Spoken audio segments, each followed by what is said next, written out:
Bukele se proclama ganador de las elecciones presidenciales de El Salvador con más del 85% de los votos. Sin embargo, este resultado también pone a la luz algunas pugnas geopolíticas que se están viviendo en esta parte del mundo y, muy importante, la relación que tendría la rivalidad entre China con Estados Unidos. ¿De qué se trata todo esto? Vamos a comentarlo.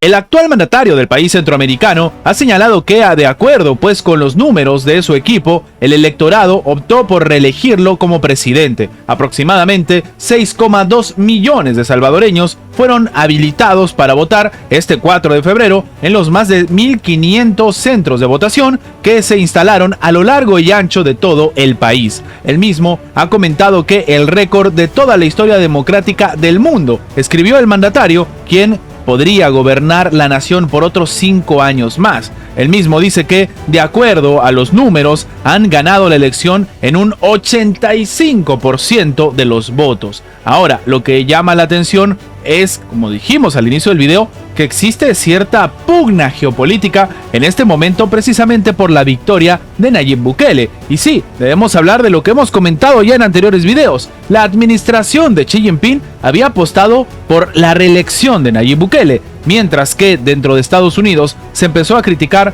esta intención de reelección del propio presidente de El Salvador, y de hecho algunos funcionarios norteamericanos estaban diciendo que se tenía que ejecutar algún tipo de presión y de exigencia para que se den elecciones libres en El Salvador e incluso sacar a Nayib Bukele de la contienda. Algo que el propio Bukele terminó respondiendo, saliendo al frente a decir que él deseaba realmente que existan elecciones libres en Estados Unidos, básicamente diciendo que el problema va para allá y el sistema deficiente es el de Estados Unidos y no el de El Salvador. Ahora, en este escenario, como estamos comentando, es importante poner sobre la luz lo que significa el resultado de cara a las propias estrategias geopolíticas de la administración china. Como sabemos, se han hecho multimillonarios esfuerzos, sobre todo dentro de la administración de Xi Jinping, para entregar una cantidad de dinero planteada para las reformas y los trabajos de la propia administración de Bukele y para lo que algunos dicen sería el siguiente paso,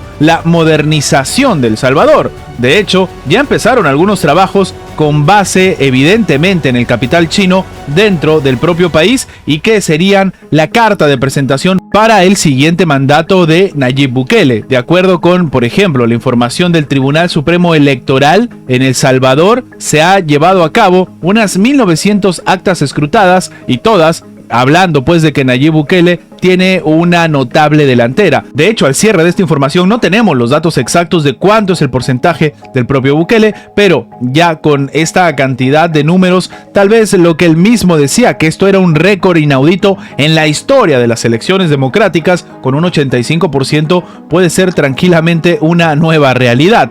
Y de hecho, lo que también llama la atención es el tema de la asamblea, con un mínimo de 58 de 60 diputados según sus propios números. Hay que ver si esto realmente es así, pero si esto se termina ejecutando, es un récord en toda la historia democrática del mundo, como el propio Nayib Bukele lo ha estado diciendo. En una conferencia de prensa, la magistrada presidenta del Tribunal Supremo Electoral de El Salvador ha señalado que la elección fue un éxito debido a la participación ciudadana masiva, tanto en El Salvador como en los provenientes del extranjero. Y a pesar de todo esto y de las elecciones, algunos medios empezaban a decir que había ciertas cosas que prestaban suspicacias dentro de El Salvador, evidentemente haciendo eco de lo que decían sobre todo la oposición a Nayib Bukele. Sin embargo, también es cierto que la mayoría de observadores internacionales y algunos representantes de Occidente salieron al frente a decir que dentro de lo normal se podría decir que las elecciones en El Salvador no tenían ningún tipo de inconveniente. De momento, falta ver si realmente la zona de influencia de Xi Jinping ha llegado en esta parte del mundo. Egipto sale al frente a decir que lo que está sucediendo en la Franja de Gaza va a tener consecuencias negativas a largo plazo para su país. Esto lo ha declarado el portavoz de la presidencia egipcia, Ahmed Fahmy. El mismo ha dicho que Egipto ve lo sucedido en la Franja de Gaza como un acontecimiento muy peligroso que podría tener a largo plazo consecuencias negativas graves y directas para la seguridad nacional de Egipto y también en la región. Esto es lo que ha comentado el funcionario egipcio. Ahora, según ha dicho el portavoz, El Cairo estuvo trabajando dos frentes el primer día de la crisis hasta la actualidad, es decir, desde el 7 de octubre. La primera es la parte política y su objetivo es lograr un alto al fuego. La segunda es intentar brindar asistencia en caso de que surja una crisis humanitaria en la franja de Gaza. Terminó explicando el alto funcionario. El vocero ha señalado que Egipto ha estado soportando una enorme carga desde el inicio de la crisis, tanto política como humanitaria, cuando de hecho otros países sencillamente han decidido lavarse las manos. En este escenario, lo que se está comentando, y también habíamos dicho en anteriores videos, es que esto genera una crisis incluso humanitaria que podría desencadenarse en un problema migratorio sin precedentes. La cantidad de refugiados sin lugar a dónde ir y que incluso la propia administración de Benjamín Netanyahu ha empezado a empujar hacia su frontera con Egipto, demuestra pues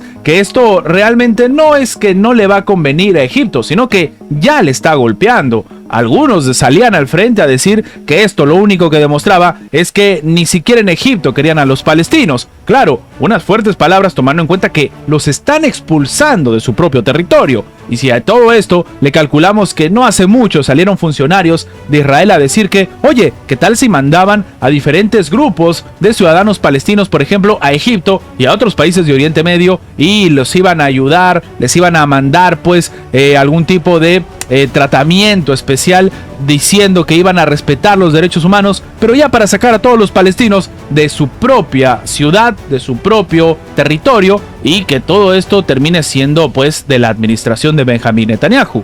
No por gusto, el propio Benjamín Netanyahu ha comentado que la administración de la Franja de Gaza en plazo indefinido iba a caer precisamente por la propia administración de Israel y que no se la iban a devolver a Palestina. Claro, en este escenario entonces, para muchos expertos, lo que está haciendo Egipto es demostrar que ya se pasó esta línea roja que le habían advertido a la administración de Benjamín Netanyahu. Esto no va a hacer que se empiece a ver una guerra entre Egipto e Israel, sería algo descabellado, pero sí que demuestra que dentro de Egipto van a empezar a tomar medidas en contra de la administración israelí, así como lo está haciendo, por ejemplo, la propia Unión Europea o incluso Estados Unidos, que ha empezado a sancionar a diferentes ciudadanos del propio Israel. Antes de terminar, los invitamos a que se hagan miembros del canal para que, además de tener acceso a la pestaña de comunidad donde publicamos muy a nuestro estilo las diferentes situaciones que suceden en la geopolítica actual con diferentes artículos y, como siempre, sin seguir ninguna agenda como hacen algunos medios tradicionales, también van a tener acceso previo a poder ver los videos antes de su publicación en las horas normales, en una forma de agradecerles a todos los que hacen posible el mantenimiento de este proyecto. De nuevo, por solamente $1.99 tienen estas ventajas en forma de agradecimiento por apoyar a mantener este proyecto. Sin más que agregar, nos vemos en la próxima.